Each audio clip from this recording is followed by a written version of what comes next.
கரு வெட்டி கட்டி மச்சினி மனசுல அம்பு விட்டான். மச்சினி கண்ணாடி மாட்டி கேட்டு என்ன பார்த்து நச்சுன்னு கண்ணடிச்சான்.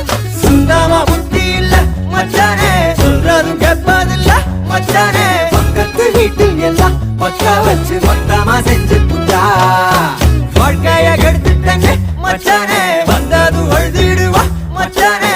ஏதாச்சும் பேச போனா உன் தங்கச்சி எட்டித்தான் ஓடி போவா. சாவிங்க என்ன பகலிங்க என்ன, உன்னுள்ள வச்சேதான் காப்பானே உன்ன. இந்த சோகம் உன் பக்கம் வந்தா எதிரே நின்னு மோதி வெற்றி கொள்வான்.